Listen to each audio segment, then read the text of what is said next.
Como eu comecei a reunião dizendo, a palavra de Deus ela é importantíssima para que nós nos localizemos. É sempre importante fazermos uma convenção para nós mesmos, uma conferência para nós mesmos, de como nós estamos andando, o que é que nós estamos fazendo com relação àquilo que nós cremos. Irmãos, é impossível você crer em algo e você não viver aquilo que você crê. E é por isso que existem profecias para o fim dos tempos, onde pessoas serão rejeitadas. E eu espero que não seja o meu e o seu caso. Que nós possamos andar verdadeiramente de acordo com aquilo que a palavra de Deus nos ensina. Agora, como eu te disse, no texto que nós lemos, é possível que tenhamos perseguição de pessoas por conta de um nível de vida que incomoda. Mas se isso acontecer, fique em paz. O que nós não podemos fazer é apresentar a nós mesmos um cristianismo que não nos muda, que não nos faz repensar a vida e o que nós vivemos fazendo. É bem possível que, num amanhã bem próximo, as igrejas estejam tão cheias e tão cheias e tão cheias, tentando fazer algo fora daquilo que a palavra tem nos ensinado, porque hoje nós temos muitas teorias que têm entrado no corpo de Cristo. E o cuidado que nós temos que ter é que, se as mensagens que adentram os templos para penetrar nos corações não trouxerem mudança de vida, é simplesmente uma perda de tempo. A palavra de Deus, ela nos ensina como adorar a Deus, nos dá o espírito da fé, e através do espírito da fé nós podemos realizar tantas coisas na face da terra. Mas se nós não atentarmos que o Evangelho ele não foi trazido para nos massagear, o Evangelho nos foi trazido para uma transformação. A própria Bíblia diz, através do apóstolo Paulo, que nós devemos nos transformar pela renovação do nosso entendimento. Então o Evangelho não pode ser uma massagem. Algumas pessoas estão procurando hoje um evangelho que traga uma mensagem para o seu ego. E eu sou oriundo ainda dos tempos do reteté, do fogo santo. Então fica difícil para mim adentrar o evangelho que hoje está sendo pregado, né, misturado com o coach e tantas outras coisas. E eu tenho tido esse cuidado com essa igreja. Nós estamos crescendo e como o crescimento, ele nos ensina muita coisa, e nós temos que aprender a maneira correta de nos relacionarmos com Deus e sua palavra. Eu não posso ter o evangelho para mim só porque eu acredito que ele pode trazer benefícios para mim. A primeira coisa que eu quero do evangelho é uma mudança de vida. Se eu não tenho uma mudança nos meus temperamentos, se eu não tenho uma mudança na minha forma de falar, se eu não tenho uma mudança nos meus trejeitos, na minha forma de interagir com o mundo, eu te digo que não é culpa do evangelho, mas é culpa de não aceitar aquilo que a palavra diz que eu tenho que aceitar e vivenciar aquilo que a palavra diz. Então, eu vejo que a nossa grande necessidade ainda é Jesus Cristo. E sempre será essa necessidade, conhecer Jesus Cristo. Porque a finalidade de Deus é conhecermos Jesus Cristo, vivermos Jesus Cristo, para que Jesus Cristo se revele através de nós, aonde nós estivermos. Esse é o fundamento. Eu não encontro nenhum outro motivo para estarmos aqui, se não for vivenciar a vida de Cristo em nós. Porque a Bíblia diz que Cristo em nós é a esperança da glória. Então eu não quero vivenciar um evangelho misturado com psicologia, com coaching, com uma série de coisas. Não. Eu não preciso disso. Eu sei em quem tenho crido, sei o que essa palavra pode fazer, sei de onde ela me tirou. Então eu prefiro que eu tenha a coisa mais coerente do mundo para mim mesmo, através da palavra, e essa palavra me ensina. O irmão me disse, pastor, a Bíblia é o meu travesseiro. E eu disse para ele, irmão, a Bíblia para mim não é travesseiro. E eu expliquei a ele por quê. O Evangelho, desde os primórdios, irmãos, até hoje, ele nunca mudou, ele é o mesmo. A palavra de Deus será a mesma. Os homens podem modificar a forma de pregação, mas eles não podem sair do cerne daquilo que a palavra nos ensina. E se nós quisermos ter um crescimento na nossa vida, nós temos que ter cuidado com aquilo que nós estamos ouvindo. A Bíblia diz que no fim dos tempos os homens procurarão discursos que façam bem aos seus ouvidos. Eu fico contrariado quando eu escuto uma palavra que não mexe comigo, que não me faz tomar posições, que não me faz mostrar aonde eu estou ainda precisando de uma mudança radical de vida. Não faz sentido ter uma palavra como essa que nós temos e não ter uma mudança de vida. Então temos que ter cuidado, porque hoje o Evangelho está enxertado de psicologia positiva, técnicas de coaching e técnicas de persuasão. E se nós não estivermos bem atentos, conhecendo a palavra, nós nos deixaremos ser enganados por essas técnicas que falam no nome de Deus. Jesus disse certa vez: no meu nome vocês fizeram isso, mas eu não conheço vocês. Então era em nome de Deus, mas não produzia o resultado para a eternidade. É possível que produza um resultado para o hoje, para o aqui, sim, porque a palavra é a palavra, mas para aquilo que precisa ecoar para a eternidade, pode ser que não. E eu digo a você que é perda de tempo. Então, alguém certa vez usou uma frase, e que muitas pessoas na época criticaram a frase, é que se o Evangelho fosse suave, então a Bíblia poderia ser considerada um travesseiro. O Evangelho, irmãos, ele é radical, exatamente para que haja um crescimento na nossa vida. Vamos ver a palavra? Abra sua Bíblia em Hebreus capítulo 4 e versículo de número 12. E vamos ver onde nós encontramos esse travesseiro. Amém? Se você encontrar esse travesseiro nesse texto bíblico, por favor, eu quero que você me mostre. Tá certo? Porém, se você não encontrar, faça aquilo que a palavra está dizendo. Veja bem o que é que a palavra diz. Hebreus 4, versículo 12. Porque a palavra de Deus é viva e eficaz, mais cortante do que espada de dois gumes, e penetra ao ponto de dividir alma e espírito, juntas e medulas, e apta para discernir os pensamentos e propósitos do coração. Eu te pergunto, onde está o travesseiro? Nesse texto eu não vejo um travesseiro.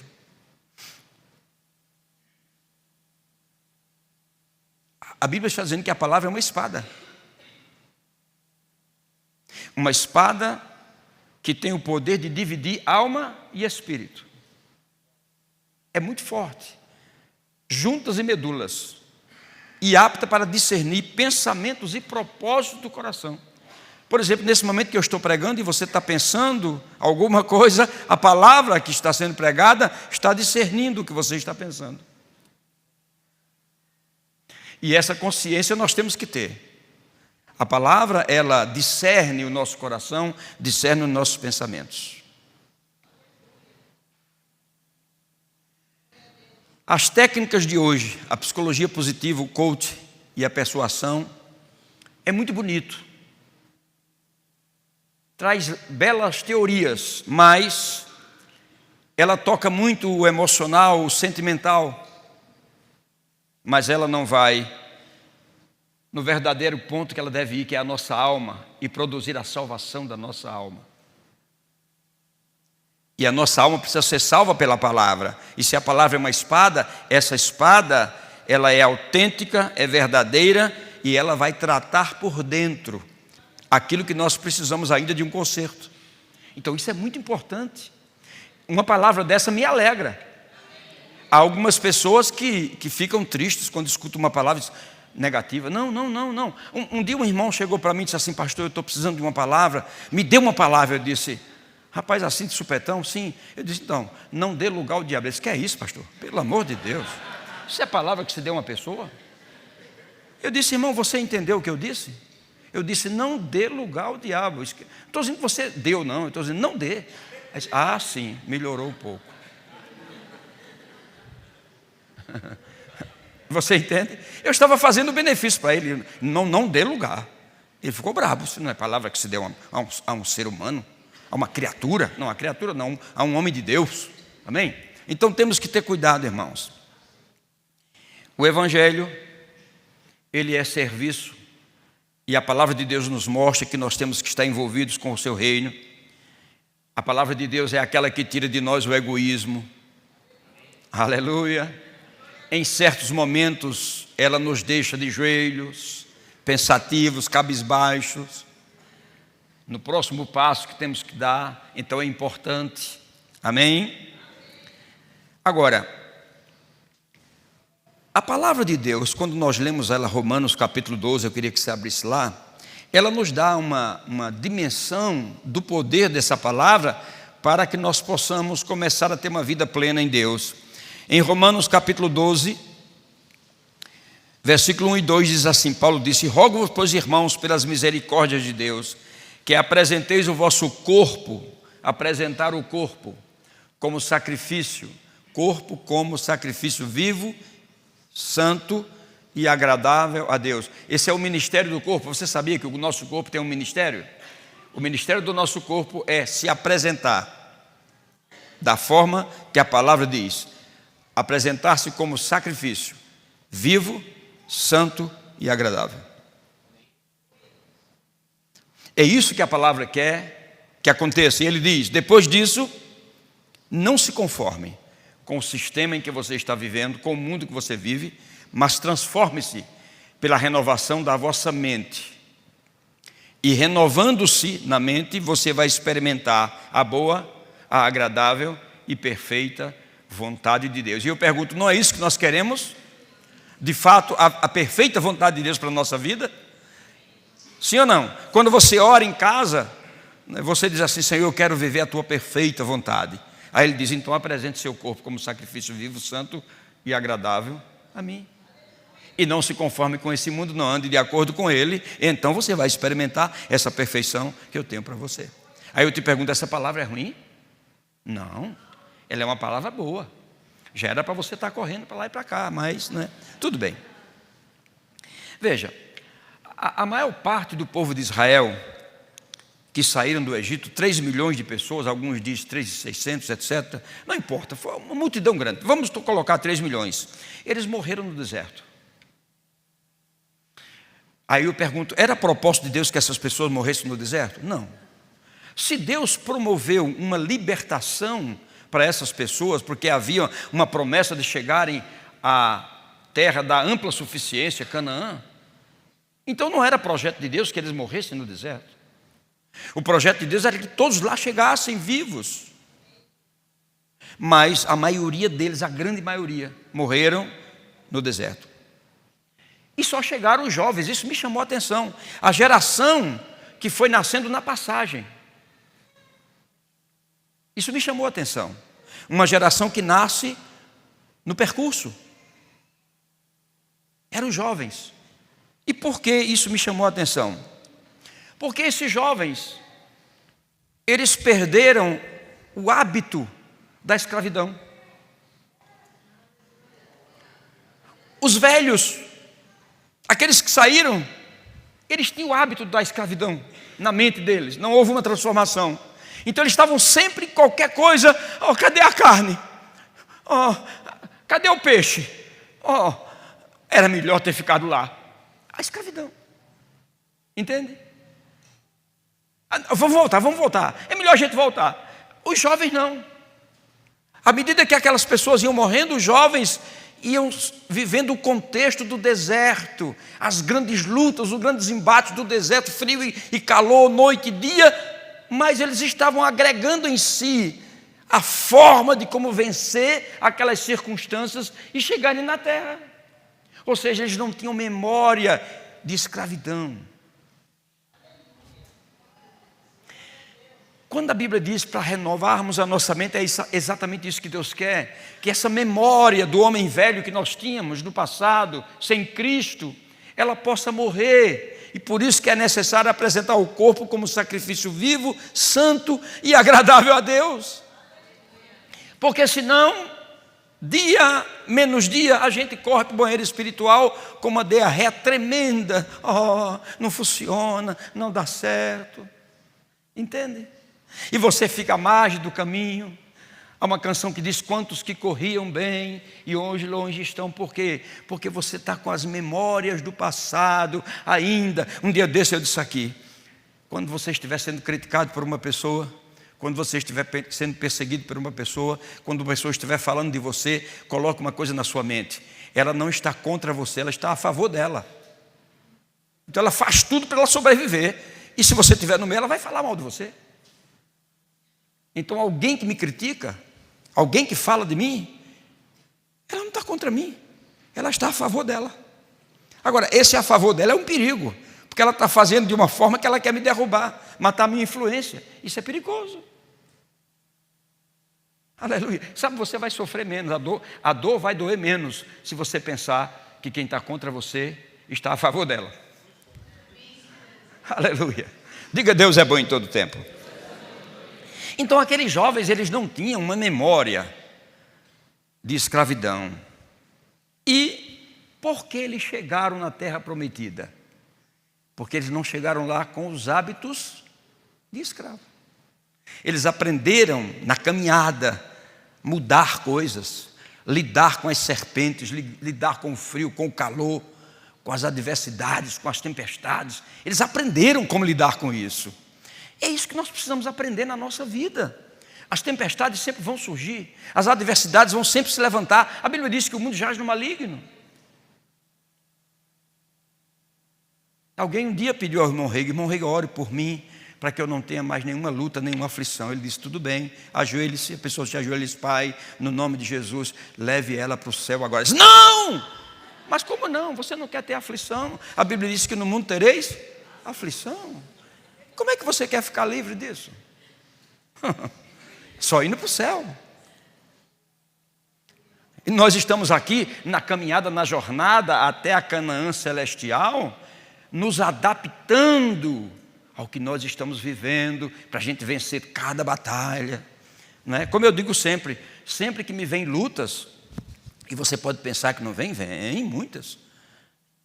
A primeira coisa que eu faço é entrar na minha sala de troféu virtual. Eu tenho uma sala de troféu virtual que é assim de troféu. Primeiro deles, 1953. Qual é o troféu, pastor? Eu nasci. Isso é uma vitória, irmão. É o primeiro troféu que eu tenho, foi poder ter nascido. Aleluia. Entre eles, já bem aqui, eu tenho um troféu que foi a minha transformação. Eu era feio, fiquei bonito. É um troféu. Aleluia. E Deus teve tanta misericórdia de mim que me deu uma mulher bonita. Graças a Deus.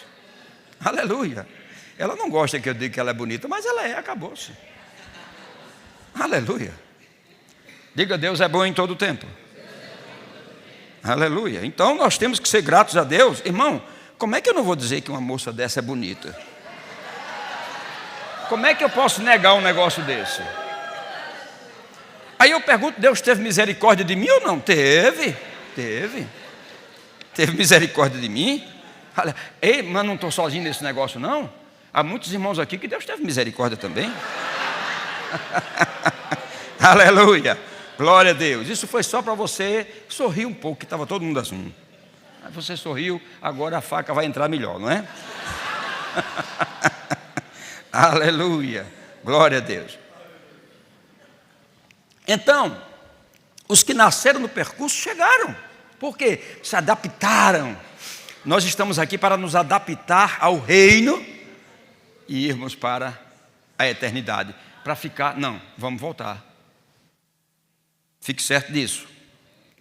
Então eles não tinham hábitos de escravo. Por isso, medo, dúvida, incerteza, Não, eles não tinham. Essa geração nova nunca pediu a Moisés para voltar, nunca. Tiveram seus desacertos, claro, humanos. Diga, Deus é bom. Então, irmãos, nós temos que aprender a atravessar as dificuldades da vida e a única forma de nós vencermos ou vencê-las é através da palavra.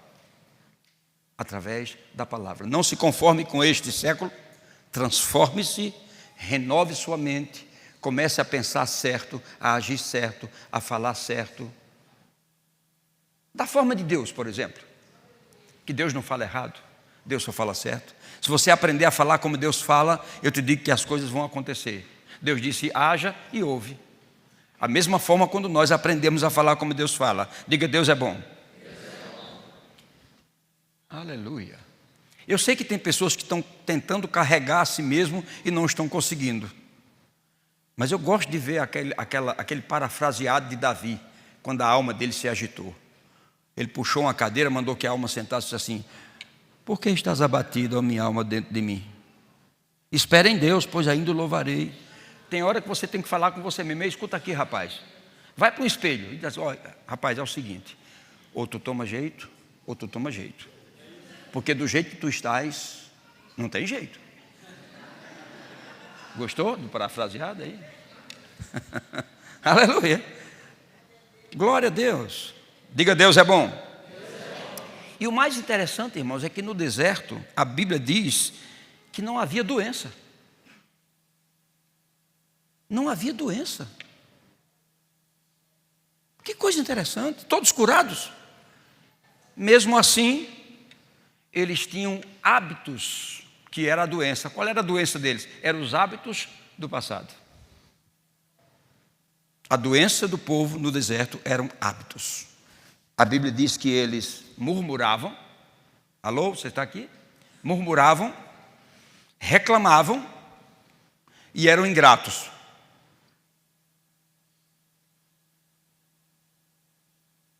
Ingratidão. Assim que eles saíram do Egito, que começaram a enfrentar os primeiros problemas do deserto, um deles foi água. Deus os leva às águas de Mara. Quando eles provam a água, que é isso, pelo amor de Deus? Como é que a gente vai tomar uma água dessa?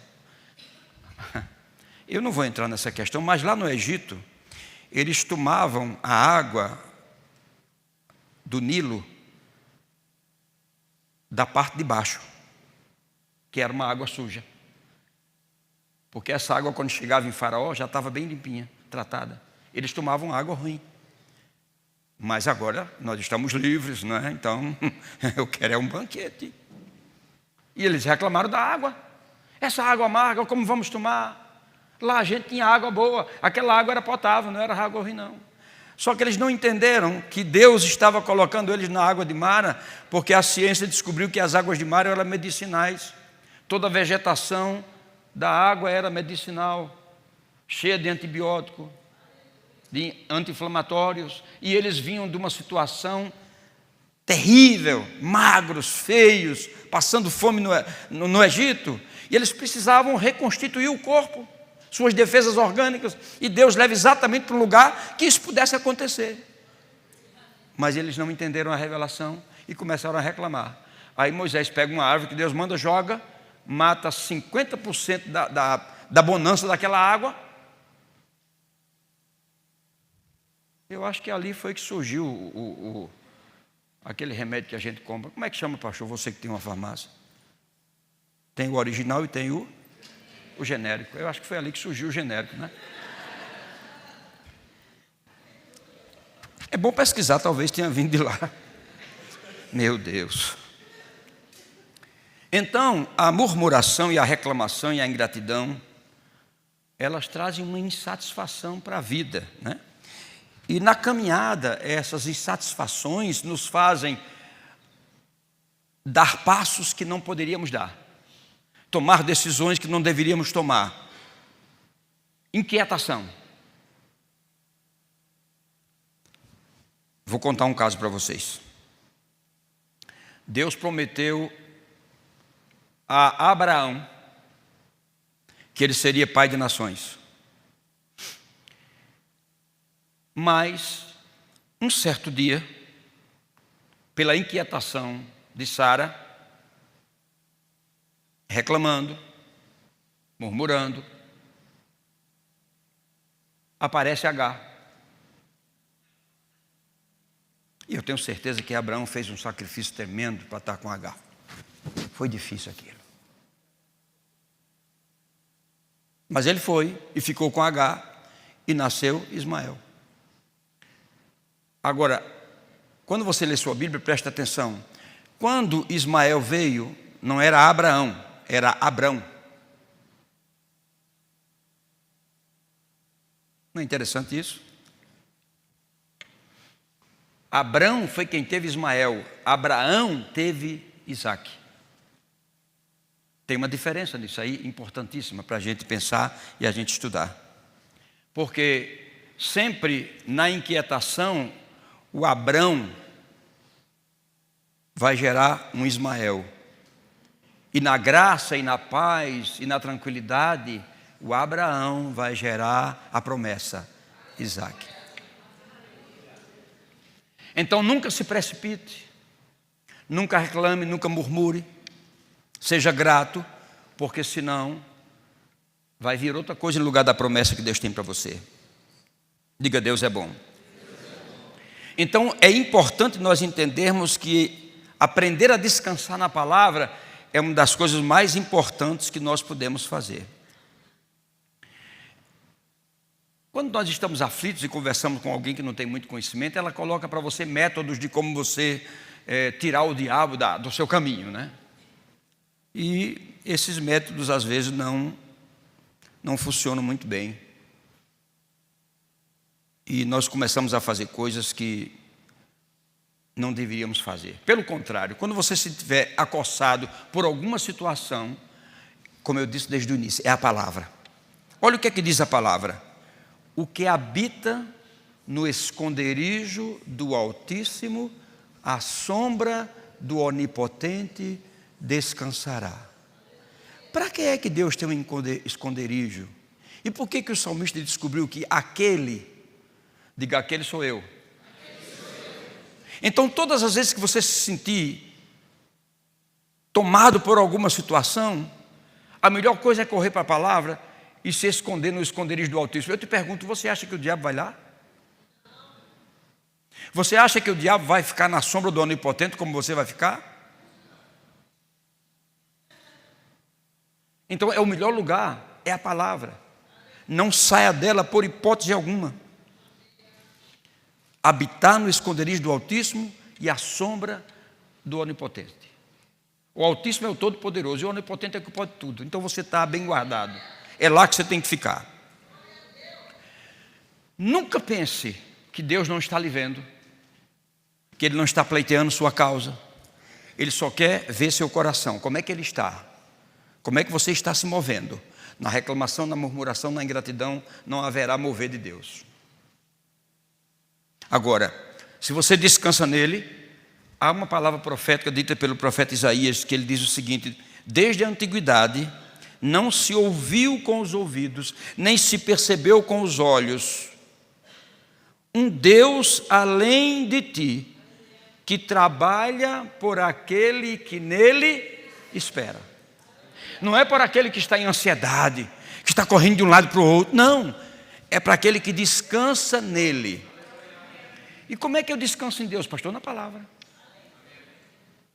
Em qualquer situação eu vou pegar a palavra e vou olhar para a palavra. Eu descanso na palavra. Então, queridos, não são as adversidades da vida, as tempestades, os ventos tenebrosos que nos tirarão a capacidade de continuar produzindo, por hipótese alguma. Se não, abra sua Bíblia em Gênesis capítulo 1:11. Gênesis 1:11. Vou começar a terminar.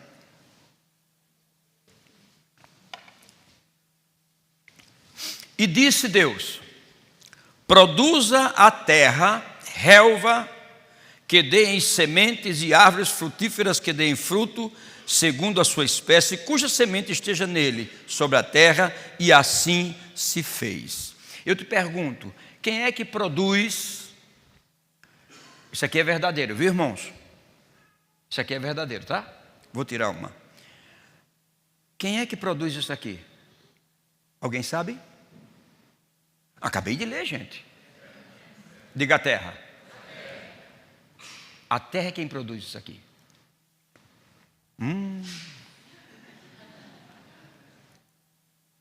E por que a terra produz?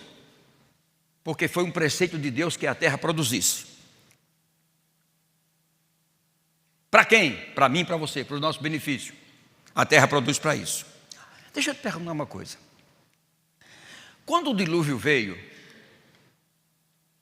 o dilúvio arrastou tudo que estava na superfície da terra. Mas interessante que quando o dilúvio cessou, a terra voltou a produzir. Por quê?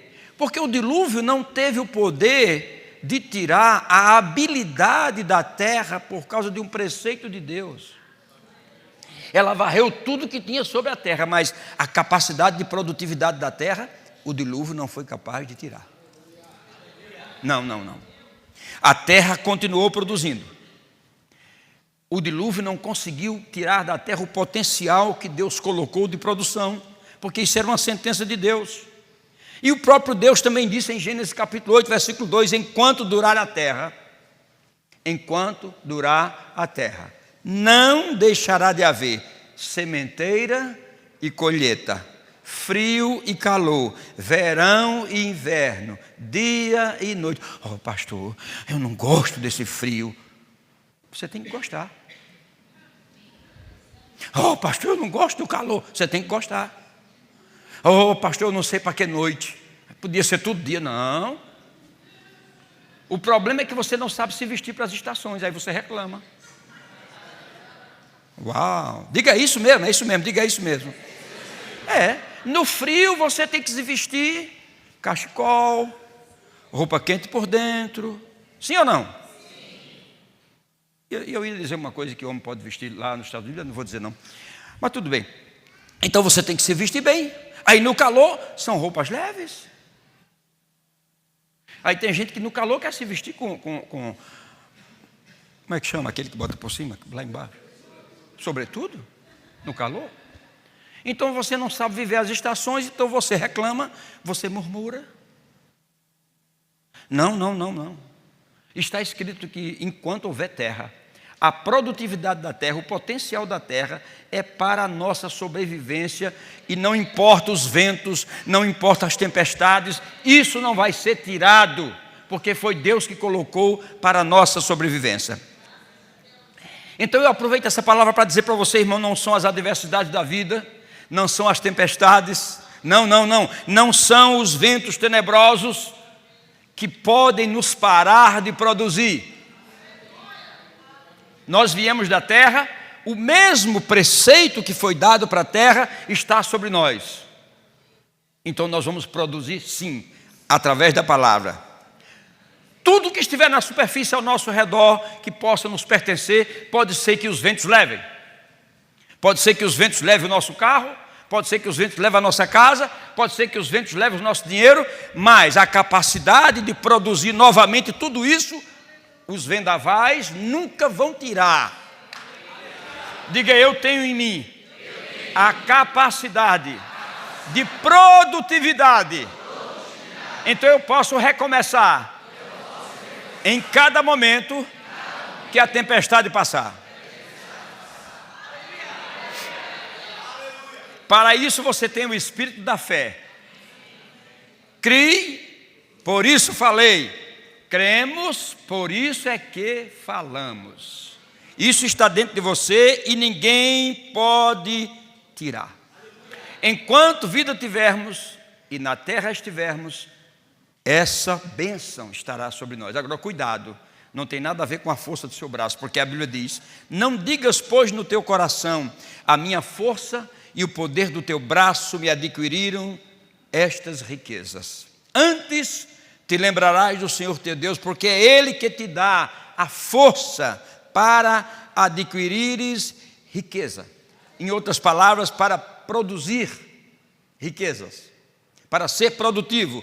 Para quê? Para confirmar aquilo que foi dito em aliança sob juramento, como prometeu aos nossos pais.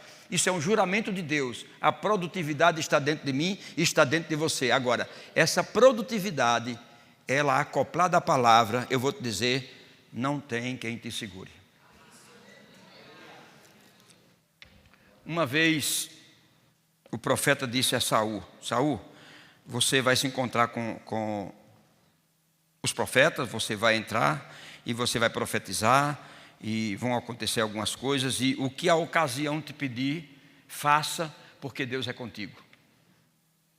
Essa capacidade estava dentro de Saul. Não olha para aquele Saul que você sabe que errou. Olha para esse Saul desse momento, que estava bem e que o profeta estava falando com ele. Então eu creio que quando Deus disse através da boca de Samuel que o que a ocasião te pedir, naquele momento o espírito da fé estava sobre Saul, e o que ele falasse, o que ele pedisse, em que ele se movesse, as coisas aconteceriam. Então essa mesma capacidade está dentro de mim, está dentro de você. Nós temos o espírito da fé. Por que eu posso dizer que nós temos o espírito da fé? Porque a minha Bíblia, a sua Bíblia diz também que a fé veio pelo... E ouviu o quê? A fé veio pela palavra de Deus? Sim ou não? Então se a fé veio pela palavra de Deus, e eu tenho a fé que veio pela palavra de Deus, então eu tenho a fé de Deus. Quem concorda comigo? Então, se você tem a fé de Deus, você pode fazer as mesmas coisas que Deus fez, porque você tem a fé de Deus. E era isso que Deus estava dizendo através do profeta para Samuel. Para Samuel dizendo a Saul: o que vier, o que a ocasião te pedir, faça. Então, mesmo que as adversidades venham, meu irmão, no seu dia a dia, você estando com a palavra, você vai ter, entenda como é que eu vou falar, a mesma força da fênix. A lenda da fênix diz que ele surgiu das cinzas, e você nunca vai virar cinza. Haja o que houver, você vai continuar de pé, e você vai conseguir se soerguer.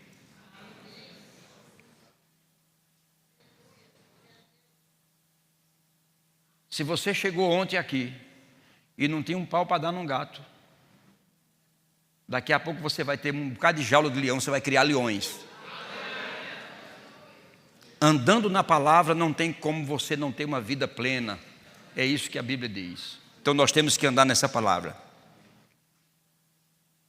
Olha que coisa interessante. Paulo estava passando por uma tempestade terrível, tenebrosa, e o Senhor aparece para ele e diz assim: na noite seguinte, o Senhor, pondo-se ao lado de Paulo, disse: coragem, Paulo, pois do modo como deste testemunho a meu respeito em Jerusalém, assim importa que também o faças em Roma.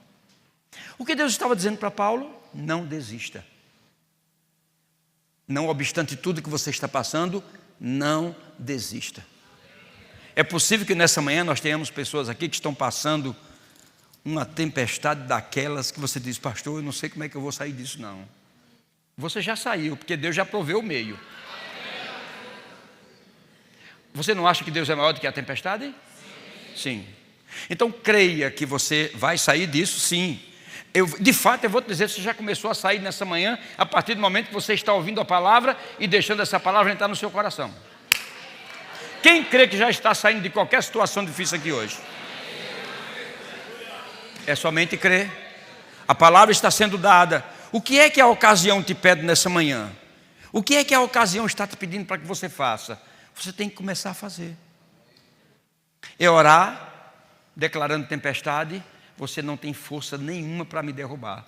O poder de produtividade que está dentro de mim, você não vai tirar. Pode passar por cima, mas esse poder de produtividade você não tira de mim. Quando a tempestade passar, essa terra vai continuar produzindo. Então não desista. Pastor, mas é difícil. Eu sei que é difícil. Ou você acha que eu também não tive, tenho e terei tempos difíceis na minha vida? Com certeza, com certeza. Porém, desistir jamais. Não posso desistir. Eu não posso desistir. Não. Tem uma canção que fala sobre isso, né? Eu não posso desistir, eu não posso ser derrotado. Eu queria lembrar dessa canção.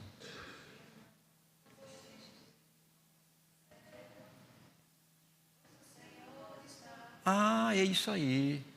Eu não vou desistir, eu não vou ser derrotado, pois o Senhor está comigo.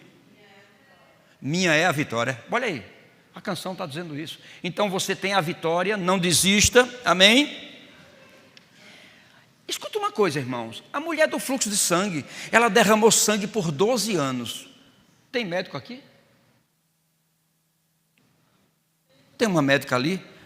Ô, minha irmã, é uma coisa simples derramar sangue por 12 anos, quando a Bíblia diz que sangue é vida? É um negócio sério, não é? Interessante que essa mulher sobreviveu 12 anos. Por que será que ela sobreviveu? Eu acredito que ela tinha o desejo de viver. E o desejo de viver sustentou-a por 12 anos, até o dia que ela ouviu falar de alguém e disse: é hoje. Não. O que é que a ocasião está me pedindo? Que eu vá por trás dele, toque na orla, porque talvez eu não possa tocar nele. A ocasião está me pedindo, então eu vou. É agora. Não importa o vendaval que esteja sobre mim, não importa as trevas que possam estar cobrindo, a ocasião me pede que eu vá e eu vou. 12 anos sangrando e não morreu. E você está passando uma circunstância assim, tá, ó Deus, misericórdia. Ela passou 12. Ela não podia ir no shopping. Lá tem um shopping assim maravilhoso, muito melhor que o Cidade Jardim daqui. Não podia ir. Não podia ir ao supermercado. Não podia fazer nada. Desfigurada, não fica desfigurada, meu irmão? Uma pessoa que sangra o tempo todo. Eu acho que a pele não fica bonita, o cabelo não fica bonito, os olhos ficam meio amarelados, não é? Ficou uma coisa feia. E ainda tinha que andar gritando. Olha, imagina a humilhação. Imunda, imunda, para o povo correr. Isso é uma situação difícil, meu irmão. Anemia grande. Olha aí, um médico ali.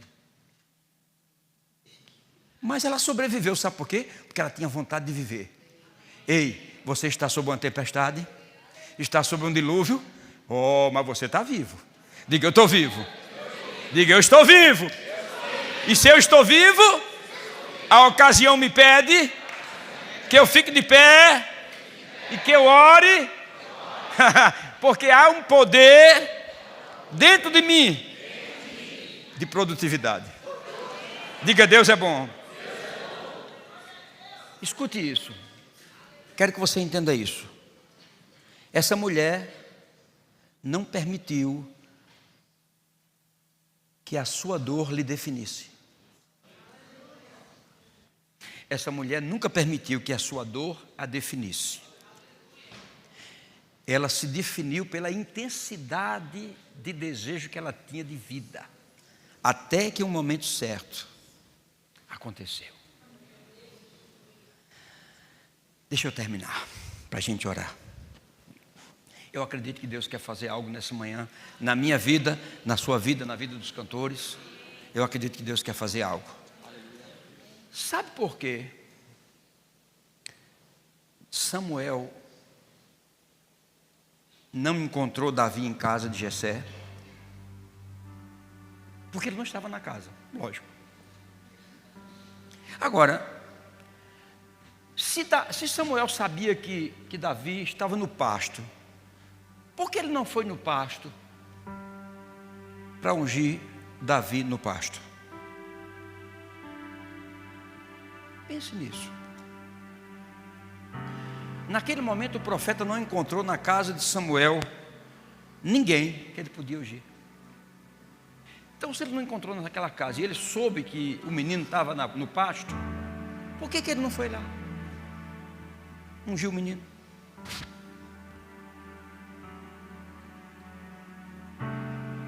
Porque o que Deus quer fazer na minha vida e na sua vida, Ele não quer fazer lá fora. Ele quer começar a fazer aqui. Ele quer começar a fazer na tua casa. Por isso que ele, em vez de ir no pasto, ele mandou chamar Davi para casa. Aqui é a sua casa, é a casa de Deus. Deus quer começar alguma coisa com você aqui e agora. É só você ter esse entendimento. Deus deseja estabelecer algumas coisas aqui por causa dessa unção coletiva. E é por isso que você está aqui hoje. Então levante sua mão comigo, feche os seus olhos agora. Se confiar no pastor, repita: tempestade, dilúvio, situações constrangedoras, você não vai conseguir me fazer desistir, porque o poder da produtividade está dentro de mim, e o meu Deus me dará sabedoria para que eu tenha estratégias do céu para recomeçar quantas vezes for preciso. Tem uma canção para a gente cantar. Você pode levantar suas mãos